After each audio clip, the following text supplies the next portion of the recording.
Hi guys, this is Spartan765. Today I'm doing a video based upon a question I got from a viewer. I remember it was, about good 2 or 3 months ago when I did a review on my mosin nagant 9130 on its accuracy. Wanted to know how it can get 3.5 centimeter groups with 5 shot group at 100 meters. Um, to be honest, you have me baffled here because a mouse in the gaunt with that type of accuracy would just be put into sniper, would be considered a sniper. They would put it in with, well, the snipers. you know, um, all the things. This is a war production 1943 and 9130, and all the things that show here say this thing should not be getting the groupings it gets.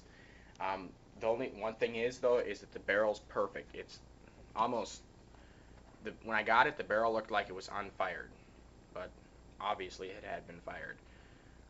There's no pitting, not a single pitting. The lands and grooves, they're sharp as hell. They're shiny. Everything's perfect.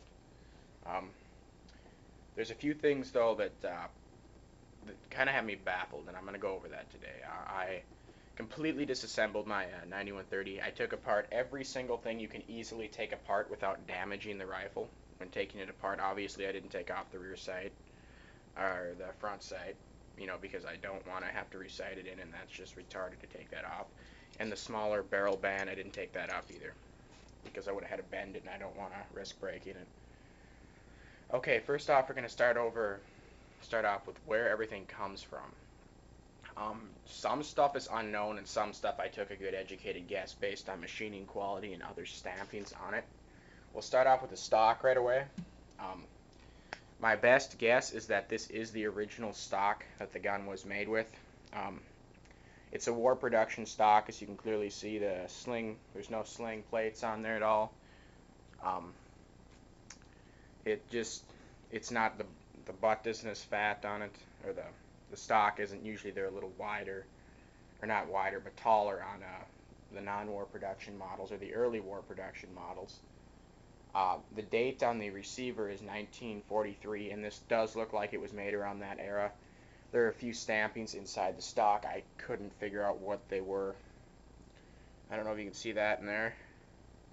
It looks like, there you go. I can't get a good picture of it, but that's the only stamp in the stock. Uh, then there's obviously the refurbishment stamp there, the Ukrainian refurb mark. But other than that, and there's this. Never mind, there's that. And that's not a mark, that's just a wood chip. That's it for the stock markings. The stock, I'm guessing, was obviously made at the Ishvesk Arsenal. That's just an educated guess. I'm assuming it is. Now we'll move on to the barrel. This is kind of a unique rifle. Um, there are several indications showing me that this rifle was used in combat and left out in the battlefield for probably a few months before it was picked up. You couldn't tell that by looking at the bore. I'll try to get a good picture of the bore here first. The bore looks excellent. Here, I'm going to see if I can get you guys a good picture here. The bore. That ain't coming out so damn good. I don't know why this game... Wait a minute. See if I can... But the bore on this thing is just perfect. See if I can get a better light. Something that's not so... no. We'll go from this angle instead. Like, there, as you can see, it's shiny. It's, like, perfect. 100% virgin, almost, the barrel is. Now we'll move on to the, just the barrel and the receiver. This barrel, this couldn't be a more mismatched parts gun. I mean, really? The barrel here says 1943. You probably can't see that because this camera's a piece of shit, but the barrel says 1943 on it. It does have its accuracy proof, or its point of aim proof mark on there, black powder proof. The point of aim is that little zero inside of a zero. Black powder proof is that little box with what looks like an N.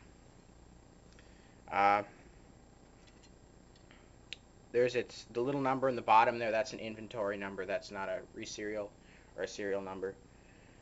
Another thing about this is right along here, there's heavy, well not heavy, but pitting that's decently deep. I'm going to say probably close to a millimeter deep into the metal on the outside of the barrel. That's an indication to me that this was left out in the field or something for quite some time. Uh, there's, like I said, the barrel's 100% perfect. There's nothing in it. It does appear that it's not like it hasn't been rebarreled. I mean, sorry, that wasn't the right term. But it appears to me that this gun hasn't been rebarreled. It has actually been re-receivered. This is not the original receiver. There is not one single marking on this receiver. There's no tang stamp. I mean, I took a magnifying glass. There's no tang stamp. There's what appears to be a little part of a circle there, but that's nothing. I couldn't find that anywhere. A couple of other little random things, but nothing really of any significance. And the armorer's marking, which is this little dash right here on the barrel, and the dash that's on the receiver is right here. So that's one easy way you can tell this has been re-receivered. This is not the original receiver. There is, like I said again, no stampings anywhere on the receiver indicating what arsenal it's from, where it's from, date of manufacture, nothing. There's just this 00 on the receiver here, and on the barrel there's 00 right there. That, I'm guessing, is saying that it's been re-receivered or repaired or something. I don't know exactly what those markings are. As far as the sight goes, it is an Ishvesk sight. One easy way you can tell is that there's no little bowl here at the end. The spring inside is Ishvesk. You probably can't see, but there's a little stamp there. It's very light. This barrel band is Ishvesk also. Probably can't see. You can kind of see it, but it's the Ishvesk triangle. Now I'm going to set this down here, and we're going to move on to more parts. To my amazement, there's actually a Remington part in this gun. Remington parts were made from 1917 to 1918. This is a Remington bolt handle. You can tell because there's a little R with a circle in it right there. You probably can't see that so well with the camera, but it's there.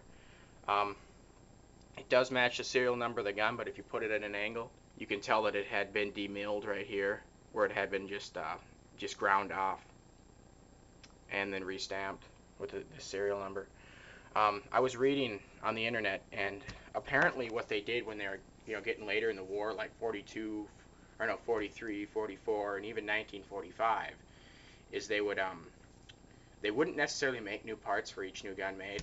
They would take broken guns off the battlefield, take them and disassemble them, and take the parts that were good off those guns, and then re-serial number them and put them on the new guns. So that's what I'm guessing this is from here. But still, Remington, that has me baffled. Those were made for America. I don't know. But then again, there's a lot of things that are confusing about this rifle. Tula. We got a Tula bolt head. Notice the star right there. But then on the extractor is Ishvesk. I didn't want to take the extractor off. Firing pin. There's a stamping on here. Where's it at? Right there. Where my fingernail is. It's a Tula star. And on the magazine, there's a Tula star right there. Ishvesk. I'm going off Ishvesk on this because it's stamped out and the serial number matches. But that's about it. Ishvesk stamp on the cocking piece. Ishvesk stamp on the connecting bar. Right there. Ishvesk stamp on this barrel band. Ishvesk stamp on the sear. Ishvesk. This is actually one of the springs for the magazine follower. There actually is an Ishvesk stamp on here. It's very lightly stamped. You can barely see it. And this I'm going based off the serial number, because this doesn't look like it's been scrubbed or anything of a old serial number. So I'm guessing this is made at Ishvesk, and the poor machining quality states that. This will obviously be a two-part video, so yeah. Part 2 is coming out.